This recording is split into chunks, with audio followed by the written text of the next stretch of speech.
श्री गणेशाय नमः। दोस्तों, हमारे चैनल आओ सत्संग में आपका स्वागत है।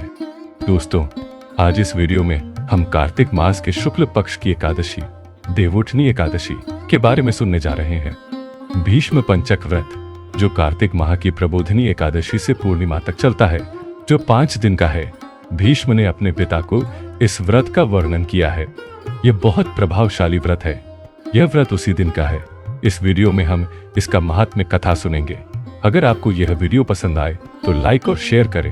अगर आप इस चैनल को पहली बार देख रहे हैं तो सब्सक्राइब करें, ताकि आपको आने वाले नए वीडियो की जानकारी मिल सके। धन्यवाद दोस्तों। भीष्म पंचक व्रत कार्तिक माह के शुक्ल पक्ष की एकादशी को पड़ता है।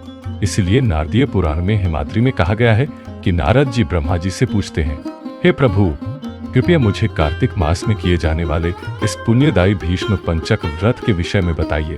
तब परमपिता ब्रह्मा जी कहते हैं, हे भीष्म पंचक, नारद, व्रत जानने वालों में श्रेष्ठ पुण्य करने वाले, मैं तुम्हें नाम का व्रत बताता हूँ, तुम इसे सुनो। भगवान श्री कृष्ण ने यह व्रत भीष्म पितामह को बताया था। भीष्म पंचक व्रत 5 दिनों तक किया जाना चाहिए। वे महान पुण्यात्मा के रूप में प्रसिद्ध हैं और महान पापों का नाश करने वाले इस व्रत की महिमा अपरंपार है। भीष्म के पिता महात्मा युधिष्ठिर को भी यह व्रत करना पड़ा था। सनत कुमार संहिता में कहा गया है कि कार्तिक पर्यंत एकादशी के दिन धार्मिक स्नान करके संकल्प लेकर बाणसैया बनाकर इस 5 दिवसीय भीष्म पंचक व्रत का प्रारंभ करना चाहिए। लेकिन बाणसैया पर बैठे पितामह भीष्म ने कहा है कि राजा का धर्म, दान का धर्म और मोक्ष का धर्म, यही 3 धर्म हैं। जब भगवान कृष्ण और पांडवों ने यह सुना तो भगवान कृष्ण प्रसन्न हुए और कहा, भीष्म, आप धन्य हैं, आपने धर्मों का ध्यान रखा है। कार्तिक माह में मैंने वेदों में अर्जुन से अपने बाण की सहायता से गंगा जल लाने का अनुरोध किया है, ताकि आपके शरीर को इस संसार में शांति मिले। इस एकादशी के आरंभ से पूर्णिमा के दिन तक सभी लोग आपको अर्घ्य देकर प्रसन्न करेंगे। जो लोग कार्तिक माह में भीष्म पंचक का सेवन करके भी मुझे संतुष्ट करते हैं, उनके सभी पाप नष्ट हो जाएंगे। यदि आपके पास व्रत करने की शक्ति नहीं है तो कार्तिक माह में भीष्म पंचक व्रत करें, आपको गंगा का पुत्र भीष्म मिलेगा। महात्मा भीष्म ने ऐसा कहा। भीष्म ने भीष्म को 5 दिनों तक अर्घ्य दिया। उसके सभी शारीरिक और मानसिक पापों का नाश हो गया। जो व्यक्ति संतान प्राप्ति की इच्छा से भीष्म पंचक व्रत करता है, वह मनुष्य के पापों का दान करके 1 वर्ष में संतान प्राप्त करता है। ऐसी भीष्म पंचक की महिमा है। व्रत करने से भगवान विष्णु प्रसन्न होते हैं, इसलिए इसे आषाढ़ मास की एकादशी को करना अनिवार्य है। जब हरि शयन कर रहे होते हैं, वे क्षीर सागर में निवास करते हैं और 4 महीने बाद कार्तिक मास की एकादशी को पुनः जागते हैं। एकादशी के दिन वैष्णवों को नारायण को जगाना चाहिए और शंखासुर का वध करने के लिए मंत्रों का जाप करना चाहिए। हे समुद्र में विचरण करने वाले, उठो। कच्छप रूप धारण करने वाले, उठो और तीनों लोगों का कल्याण करो। वराह अपनी दाढ़ी से पृथ्वी का संहार करने वाले हैं। हे हिरण्याक्ष को धारण करने वाले, उठो और तीनों लोगों का कल्याण करो। हे लक्ष्मी, जो प्रहलाद को आनंद देती है, कृपया उठो और तीनों लोगों का कल्याण करो। हे बलिराज, आप अभिमान का नाश करने वाले, इंद्र को प्रेरित करने वाले हैं, उठो। हे वामन, उठो और तीनों लोगों का कल्याण करो। आप राजा कार्तवीर्य के कुल का नाश करने वाले हैं। आप रेणुका का वध करने वाले हैं। आप तीनों लोगों के संहारक हैं। आप राक्षसों का नाश करने वाले हैं। आप अयोध्या को स्वर्ग ले जाने वाले हैं। आप कल्याण करने वाले हैं। तीनों लोगों की प्रार्थना करो। ऐसा कहकर प्रातःकाल शंख, ढोल, वीणा, बांसुरी, मृदंग आदि बजाने के बाद नारायण को बाहर निकालो और उनकी पूजा करो। संध्या के समय तुलसी विवाह करें। वैष्णवों को प्रतिवर्ष तुलसी विवाह अवश्य करना चाहिए। इसके प्रकार भी जान लें। अतः कार्य पूर्ण होने पर ब्रह्मा जी नारद जी से कहते हैं कि भगवान विष्णु सोने और पीतल के बने हैं। एक मूर्ति बनाकर तुलसी जी और भगवान विष्णु की प्राण प्रतिष्ठा करें और फिर उपरोक्त स्तोत्र का जाप करें, जैसा कि हमने सुना है। भगवान को जगाने के लिए पुरुष सूक्त का पाठ करें और षोडशोपचार से उनकी पूजा करें। अपने वस्त्र ओढ़ लें। तुलसी के पेड़ के पास नारायण की मूर्ति स्थापित करें और पूर्व जन्म का स्मरण करते हुए गणपति का पूजन करें। नांदी श्राद्ध करें। वज्र बजाएं, वेदों का पाठ करें, भगवान विष्णु की मूर्ति लाकर तुलसी के पेड़ के पास स्थापित करें और दूरी बनाए रखें। फिर कहें, हे भगवान, हे केशव, मेरे पास आइए, मैं तुलसी का विवाह आपके साथ करूंगा। ऐसा कहकर भगवान की पूजा करने के लिए मंत्र का पाठ करें और फिर आचमन करें।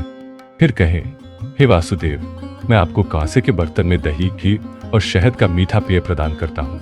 ऐसा कहकर प्रणाम करने के लिए भगवान नारायण के शरीर पर हल्दी लगाएं। तुलसी और भगवान विष्णु को अलग अलग तरीकों से आमने सामने करें, मंगल का पाठ करें और गोत्र प्रवर का उच्चारण करें। फिर विवाह समारोह के माध्यम से कहें, हे भगवान, तीनों लोकों को धारण करने वाले, हे भगवान, आप इन तुलसी जी को स्वीकार करें, जो पार्वती जी के बीच से उत्पन्न हुई हैं, जो वृंदा की राख में है और जो आदि, मध्य और अंत से रहित है, मैं आपको देता हूँ। हे भगवान, मैंने इन तुलसी जी को घड़े से जल डालकर कन्या के समान पाला है, मैं इसे आपकी प्रिया को देता हूँ, इसे स्वीकार करें।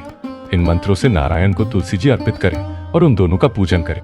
और फिर व्रत पूर्ण करने के उद्देश्य से रात्रि में जागरण करें।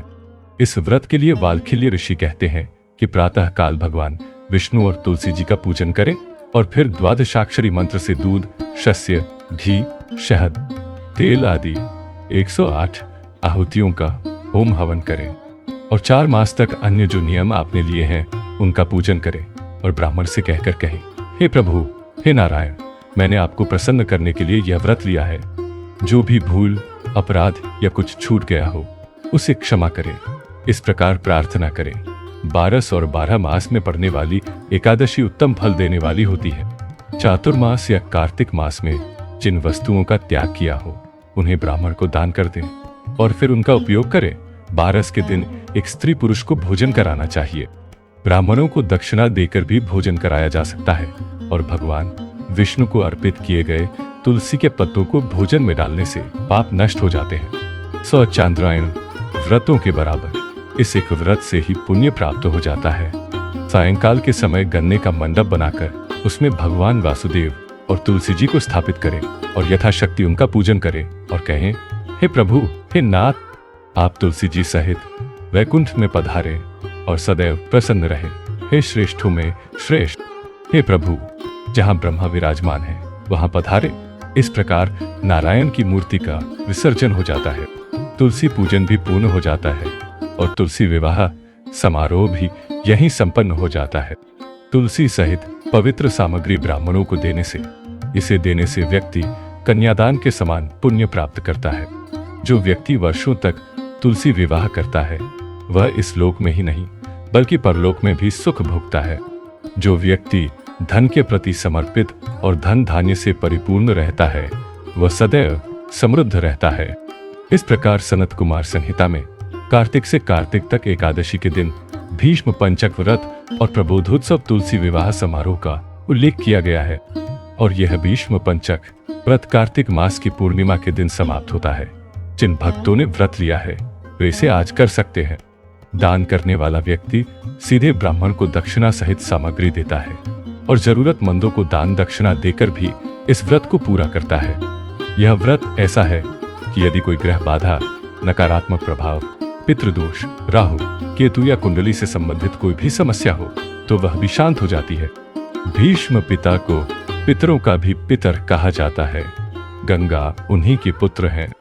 इसलिए जब भी हम श्राद्ध कर्म करते हैं, अमावस्या हो या श्राद्ध पक्ष, तब भी हम भीष्म पितामह का स्मरण अवश्य करते हैं। संक्रांति में करते हैं, लेकिन जैसे गंगा जी का स्मरण करके उसमें स्नान करने से पाप नष्ट हो जाते हैं, वैसे ही उनके पुत्र भीष्म पितामह का स्मरण करके उनका नाम लेने से सभी पाप दूर हो जाते हैं। उन्हीं के नाम पर यह व्रत किया जाता है। अगर घर में पितृदोष है तो वह भी शांत हो जाता है और पितरों को मुक्ति मिल जाती है। जब हम 5 दिन का व्रत रखते हैं तो प्रतिदिन तुलसी जी की सेवा करते हैं। पीपल के पेड़ की भी सेवा करनी चाहिए, दीपदान भी करना चाहिए। ऐसा करने से भगवान बहुत प्रसन्न होते हैं। दोस्तों, उम्मीद है आपको यह वीडियो पसंद आया होगा। हरे राम, राम राम हरे हरे, हरे कृष्ण कृष्ण कृष्ण हरे हरे। बोलो हरे पिता परमेश्वर जय। दोस्तों, मेरी बात सुनने के लिए आप सभी का धन्यवाद। जय श्री कृष्णा।